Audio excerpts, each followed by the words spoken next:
they say, what does it take to make diamonds, right? Heat and pressure. So sometimes the heat and pressure you're feeling can form something in you that you don't imagine. Those setbacks will help you down the road, but you won't realize that till you get down the road.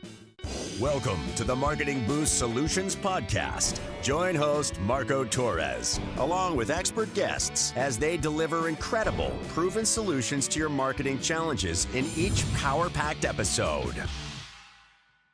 Welcome to our podcast, where we delve into the extraordinary lives of those who have served and shaped our world. Today, we're joined by Philip Anthony Oakley, a distinguished veteran with illustrious 22-year career in the United States Army, both as a military policeman and intelligence officer. Hailing from Lincoln, Rhode Island, Phil is the second oldest of 8 children, and his stories of duty stretch from the grounds of Fort McAllen in Alabama to the strategic halls of the Pentagon. Phil's journey didn't end in the military. As when he retired in January 2005, it merely shifted battlegrounds from the classroom as a professor in the military science of the National Intelligence University to the boardroom as the founder of several successful companies. He's an innovative C2 Records. Phil embodies the spirit of service and innovation. Phil dedicates his time to supporting veteran-related organizations, making a significant impact on the field with his academic credentials as a decorated military and multiple master's degrees and distinguished service medals celebrating his contributions. Join us as we explore the life and times of Phil Oakley, from his inspiring military tales to the entrepreneur ventures and philanthropic efforts. Well, say hello, Phil. With a write-up like that, I don't know where all those adjectives came from. I'm interested to hear what this story is too. So if you could take that and make it sound interesting, that's pretty good. Well, we're here to be inspired by your story and how you got in the military in the first place, what made you choose that career. By the way, thank you for your service. But let's go from there. What made you get into the military early on? What was the motivation to do that? And interesting question.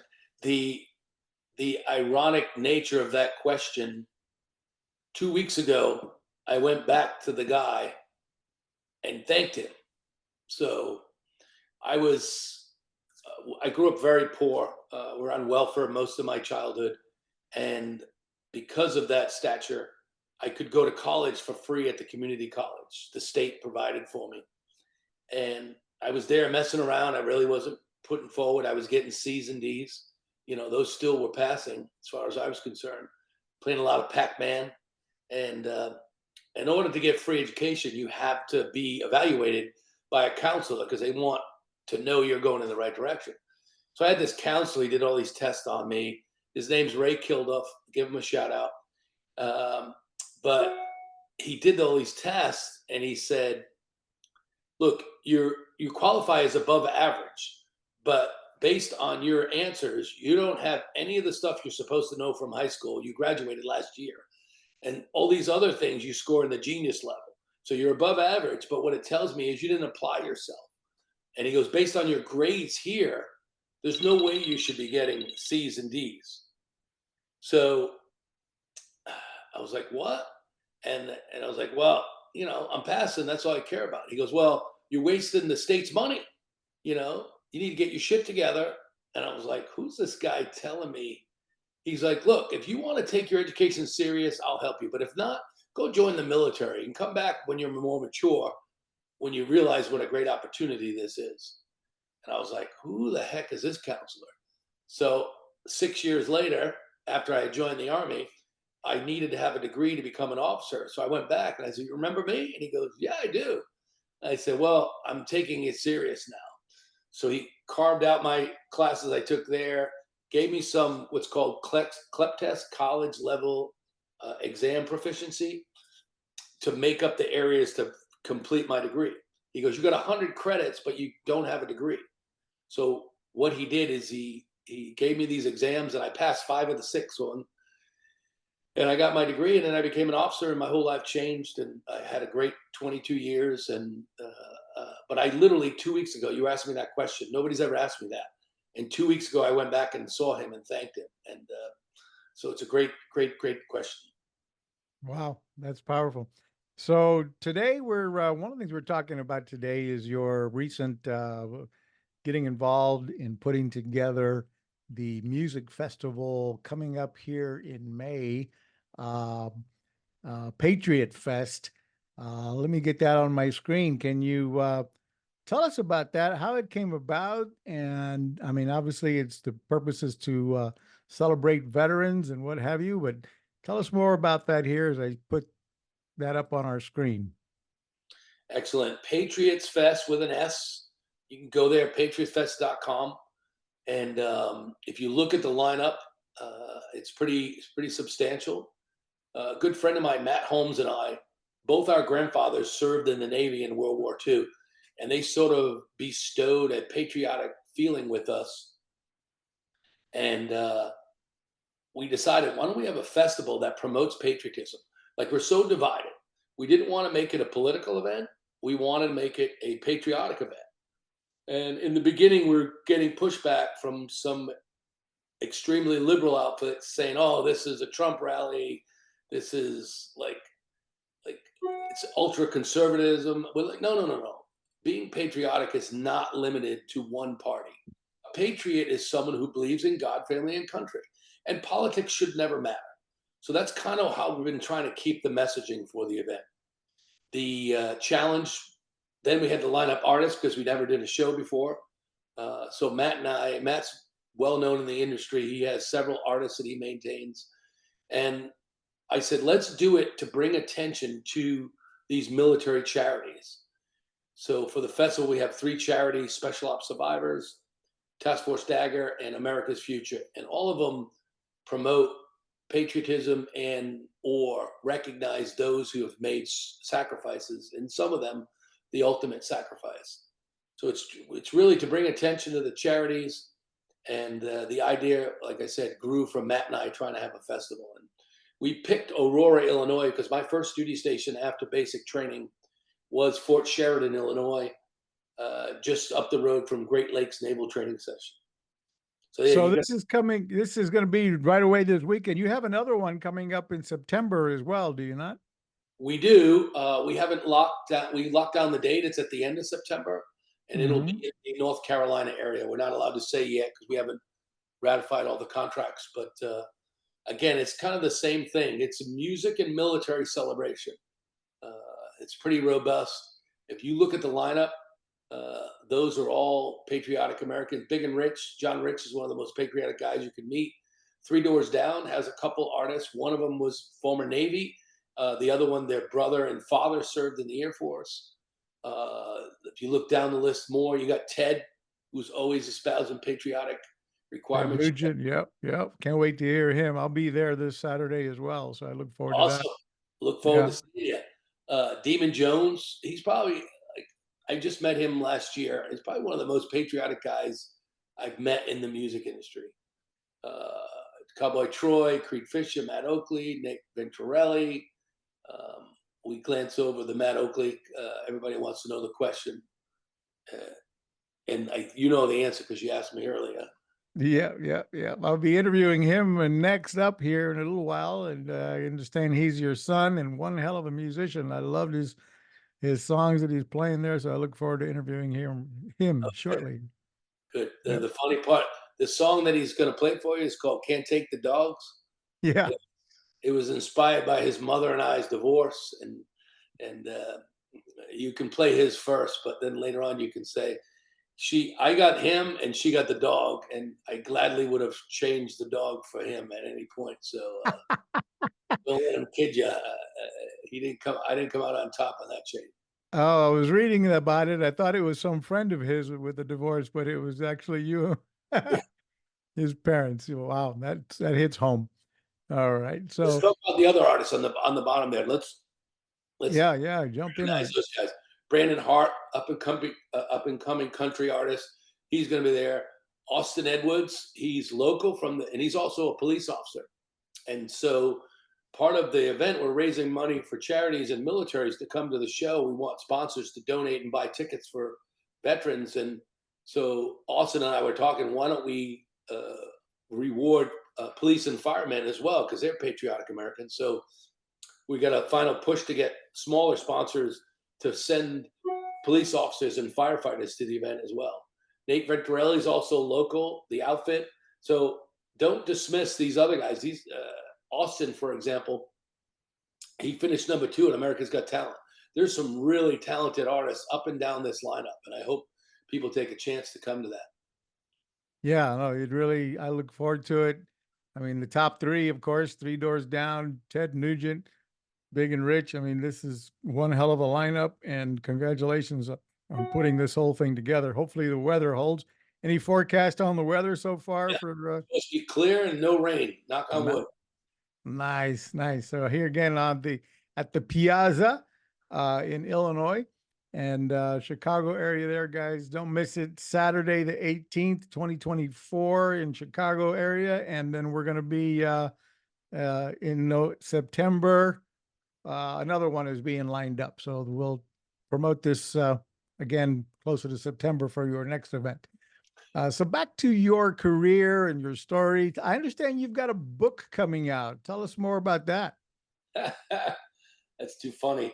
I've been working on it for 5 years. I just tell stories. I don't write. So when the first editor got a look at it, it was 145,000 words. He chopped that down to 90,000. So I learned things about point of view, but it's fact-based fiction. It's stories, and everybody says, "What kind of book is it?" And I say it's a dramedy. They go, "What the hell is a dramedy?" It's a drama with lots of comedy in it. And ironically enough,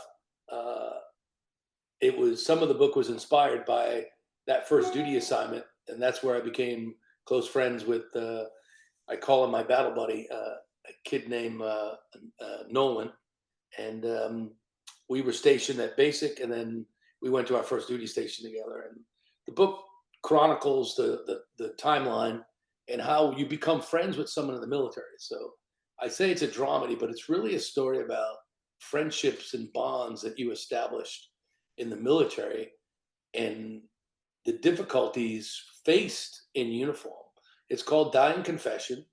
I'll just give you a highlight of it. And basically, 2 buddies always cracking jokes and doing silly stuff, and find themselves in Iraq. And there's a crucial scene where the Afghanistan, Iraq, that whole Middle East battle. But essentially what happens is Humvee blows up. One of the characters is on the side of the road bleeding out. And one of the characters is trying to render first aid, and then passes out, comes to. And then when you're in the military, like, one of the things you're taught is you don't lose your will. You lose your fight, then you die. You give up, you die. And so you're encouraging the individual to keep fighting. And then if they stop fighting, then that's when their adrenaline stops and they fade away. But essentially, he wants to share a secret with me, or with the character in the book. And essentially, he says, when I was home on leave, I killed some girl. And then he dies. So, oh my God. Yeah. So the gravity of that and the weight of that is immense. And, but so I'm going to leave it at that as a teaser. So when I tell people the story, people are moved by it. It's a collection of stories from me, from others, and a lot of funny anecdotes in there. And I promise you'll laugh, and you'll appreciate the suspense in the book. A lot of plot twists.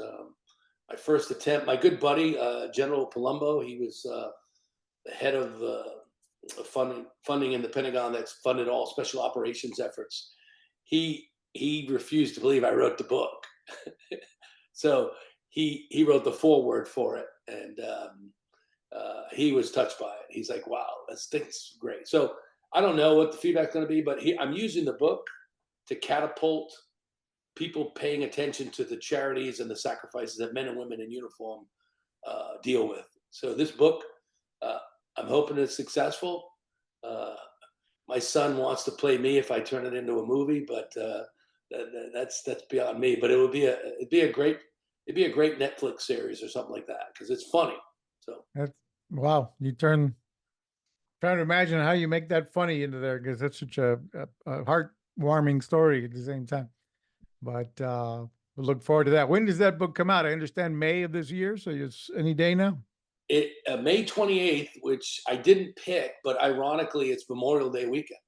So it just happened to all fall together. As a matter of fact, I asked them to rush printing. They weren't supposed to be done until like June or July, but the final edits went quicker. So uh, I asked them to give me some copies I'm going to take to the festival. And many of the co-writers of the book, like, because basically it's a collection of military stories, I'm going to have about 7 people that gave me pieces of the story to include the key characters. And essentially, we're going to have a book signing session there. But you don't buy the book, you just make a donation to one of the charities that you pick at the event. So all the proceeds from the early release books are going to those charities. So another way to bring attention to the charities. And I tell them, if you like the book, then you have to donate. You have to double your donation. That's my challenge to them. So Oh, awesome, Phil. That's amazing. Um, so tell us a bit more. Our community is all entrepreneurs. We've got a Facebook group, the Marketing Boost Facebook group's over 30,000 entrepreneurs that use our incentives or have been using our incentives at some point and learn how to grow and scale their business with travel incentives. If you don't know what Marketing Boost is, guys, go check it out, marketingboost.com. We do offer what I call the wow, surprise, and delight factor, the ability to offer high value rewards, perks, and incentives to raise awareness to whatever your call to action is and get a higher conversion rate, generate leads, etc. So check out marketingboost.com. That's my little plug. But back to you, sir.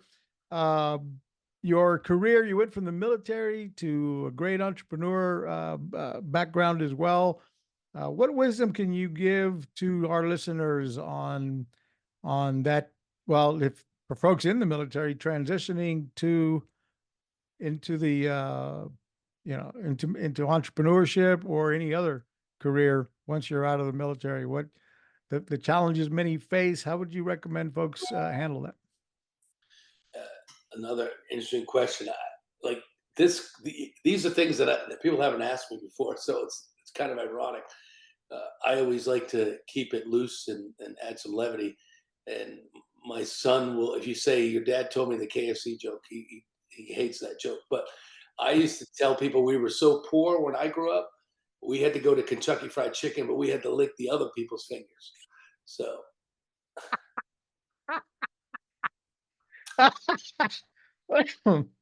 Okay, you got me with that one. so so tell him you liked it because he'll be like, oh my God, watch his face when you say it. But what I learned when I didn't have anything was another great mentor, my baseball coach Charlie Darling.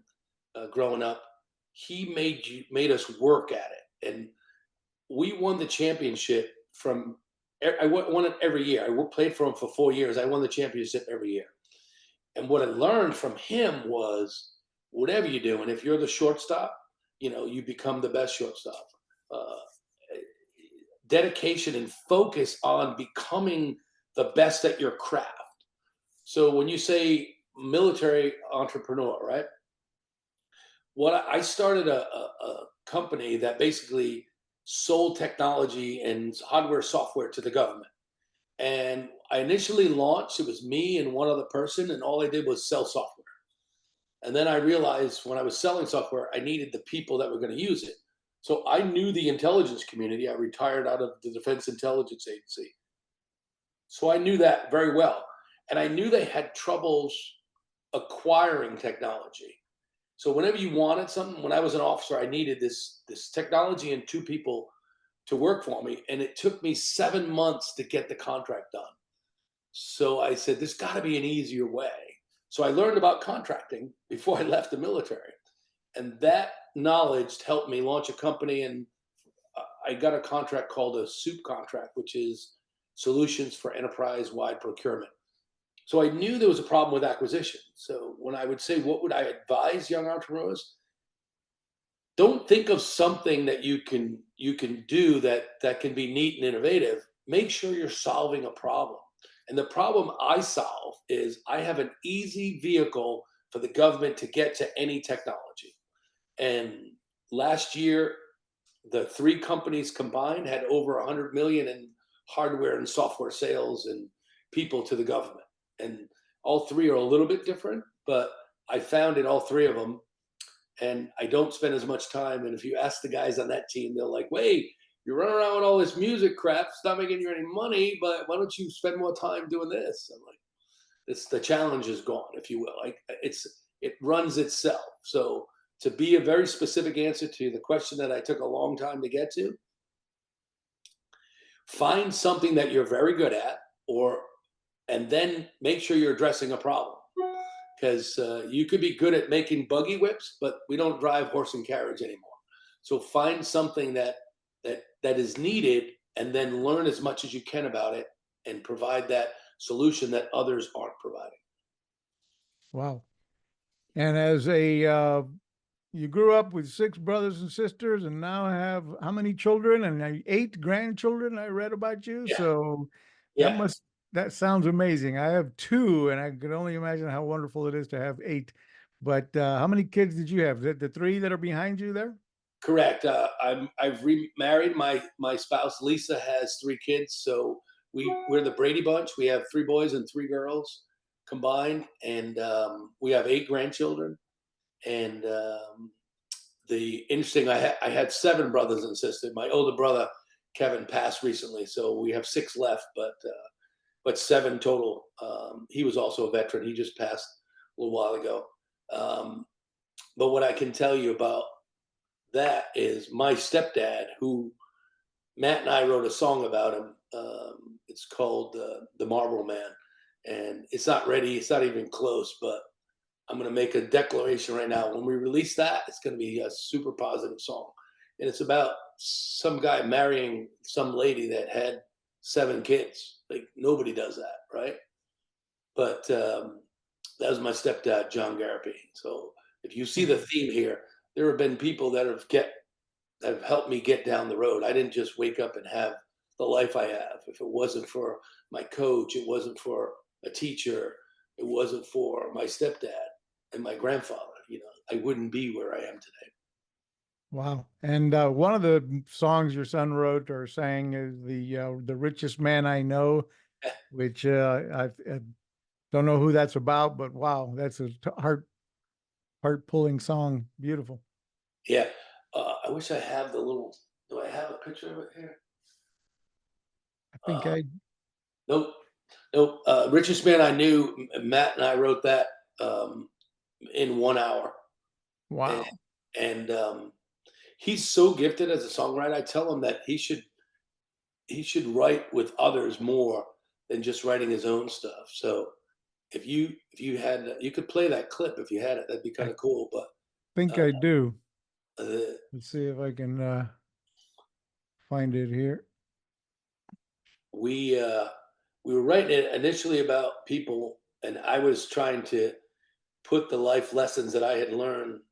And I had already mentioned 2 people on there. My stepdad, John Garapi, and this other gentleman, we called him Poppy.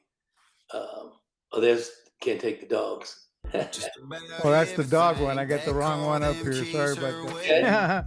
All right, so go ahead. I'm sorry. I'll play that one. That's the new one. It's got, wow, it's only been out 3 days. It's got 75,000 views. Look at that. Wow.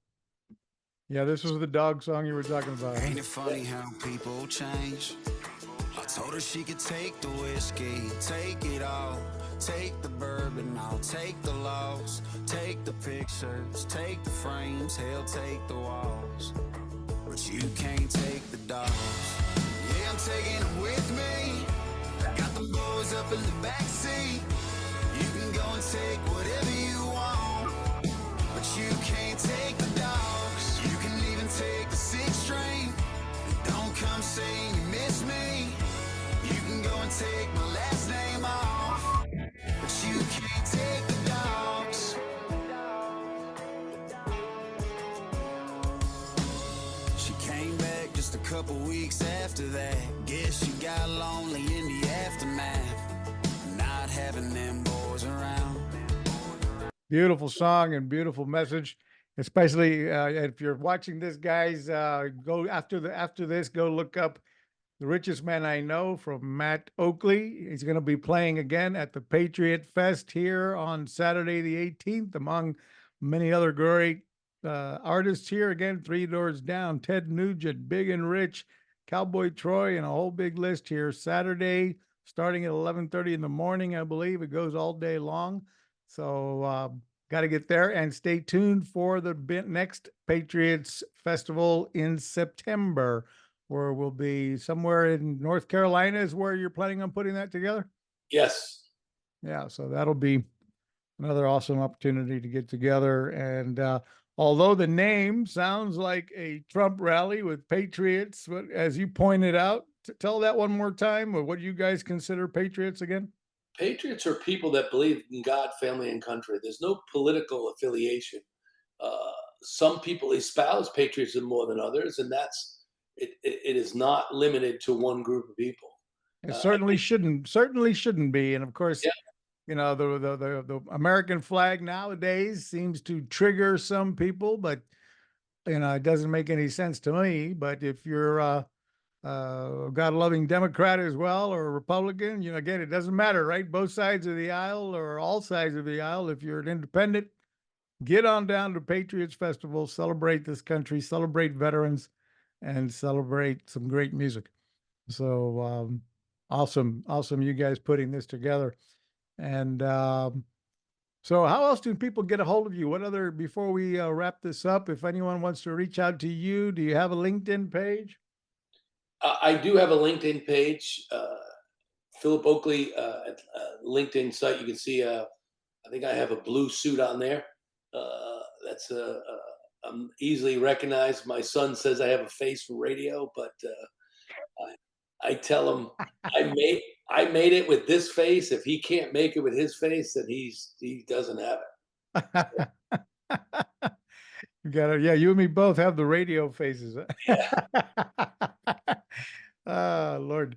Phil, it's been a pleasure to talk to you, hear your story. I can't wait to meet you in person on Saturday here. I'm going to rush this through and get it published within our community, see if we can help get some more traffic into the event. So we'll.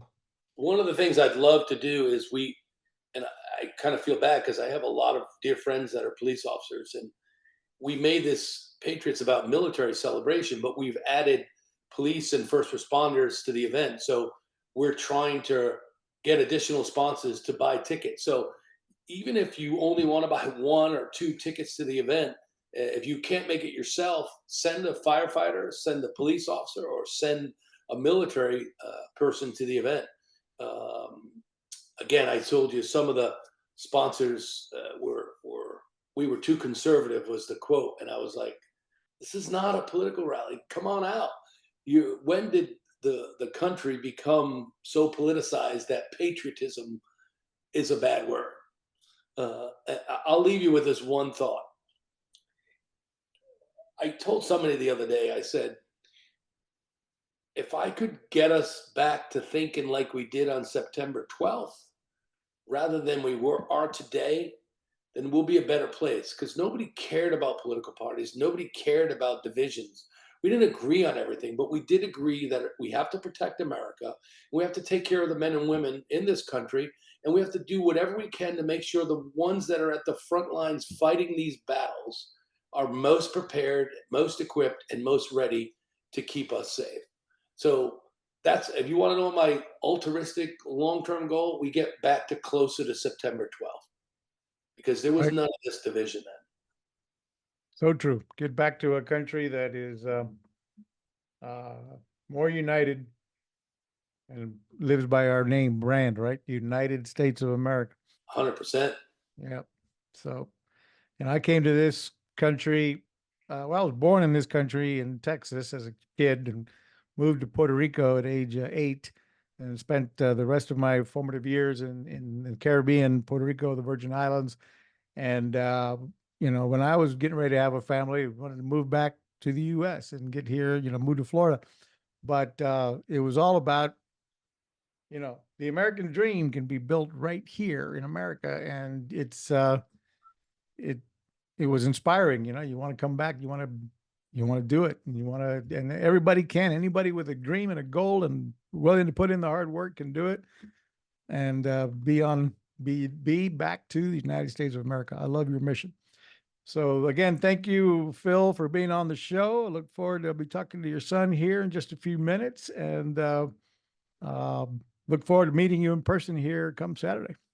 Excellent, Marco. Thank you. And uh, the whole marketing aspect, I love what you guys do. I didn't understand that as much when I got into the music industry, but that is the key now to, if you don't get the right people looking at whatever you're trying to do, I don't care if it's selling bumper stickers, whatever you're trying to do, you need the right marketing. And there are people that specialize. And the fact that you help entrepreneurial businesses, we need to talk after this on a business opportunity, and look forward to working with you and seeing you at the fest. Super. Look forward to that as well, Phil. One last thing. By the way, what is the price? What is the cost of either donating for someone else to come to the event or coming yourselves? What is the ticket price? So there are incentives for military to get a discount, also first responders. But it's only $80 for a ticket. It's a 12-hour show for $80. The one thing I'd love for you to look at is the Facebook page.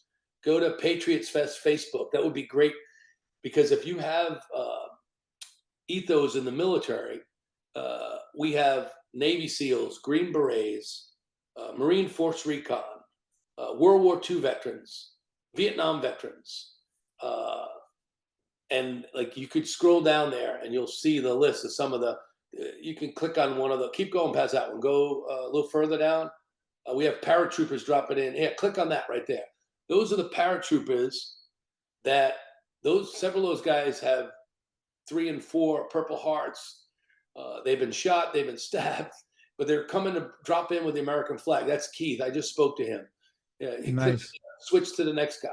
All of these guys are phenomenal veterans, and they're coming there to show their love and patriotism to the country. There's a alcohol line called Patriotic Spirits, a group of friends and I launched as well at the same time, and we are recognizing these patriotic spirits. Go click through that a couple more times. You'll see a couple others. Look at the go back to the next post if you don't mind. There's a World War II veteran. Let's see if he's further down. He may be way down, but there's Ted Nugent's interview on the page. Vendors are welcome. We have food trucks. We haven't got a final approval yet, but looks like Mission Barbecue is going to show up. There's a Navy SEAL that commanded 2 SEAL teams in combat. He's coming in. He's currently a police officer. Keep scrolling. That's the Big and Rich there. That's the local. He's a police officer in Chicago, but he's also was number 2 on the America's Got Talent. Like, these are really, really talented people. And that's the general in charge of the Pacific Northwest Center in Hawaii, Susie Barsom. Keep going. She's going to help. There's our Medal of Honor recipient, Doc Ballard, who was a corpsman in Vietnam. He's coming. Like, these people all came. They're not asking for money. They're coming. There's our World War II veteran. When you get to the Facebook page, click on Dick. He was aboard the ship in the Battle of Okinawa. Wow. And his ship was sunk, and he was in the water, and the oil was on fire, and had to keep swimming away from the fires. And then when he survived, he became a postmaster in Illinois, and he's going to sing "God Bless America." If you don't My God. when a 97-year-old guy sings "God Bless America," who almost died for his country, Like, so those are the kind of military things we have going on. So Fantastic. yep. Fantastic. So it's more than just music. We're super excited. There's a sergeant major who was my first sergeant in the military. He served in Vietnam, Desert Storm, and Desert Shield. Served in 3 wars. Got Bronze Stars in combat. But just a great American. One of those guys that was one of my richest men that inspired me and helped me become the person I am today. So Fantastic. So, wow, I look forward to this event. So if you can't make it, people go on there and buy a veteran a ticket, or go on there and make a direct donation to those charities that are listed. If you look, see right there, you can see general admission, or buy a ticket, sponsor a military veteran or active duty. That now includes first responders. Nice. So if you want to make a donation, you click right on that and you can do that. Super, guys. That's one way to, if you can't be there in person, you can donate and help the cause. That's a great idea, great solution. And then you can come make it live to the next event in September if it's too late to make it to this one, since we're only a few days away. All right. Well, thanks again, folks, Phil, for being on the line with us here. We look forward to being at the event live on Saturday and promoting your next event in September as well. I look forward in a little while. I hear I'll be talking to your son and playing his music. So Awesome. Thanks again. Don't cut him any slack. Tough love. He needs it. Very well. Thank you very much. Folks, if you watch Marketing Boost Solutions for the first time, make sure you like, share, and subscribe below in the links below, and share this with somebody who might enjoy this as well. Thank you very much. Thank you, Phil. Thanks for listening to another episode of Marketing Boost Solutions Podcast with your hosts, Captain Marco Torres. Now it's on you. Take the next step now. Go to marketingboostsolutions.com for more on how you can wow, delight, and surprise your clients with the most amazing draw card on the planet. So stay thirsty, my friends. Stay thirsty for knowledge. See you next time.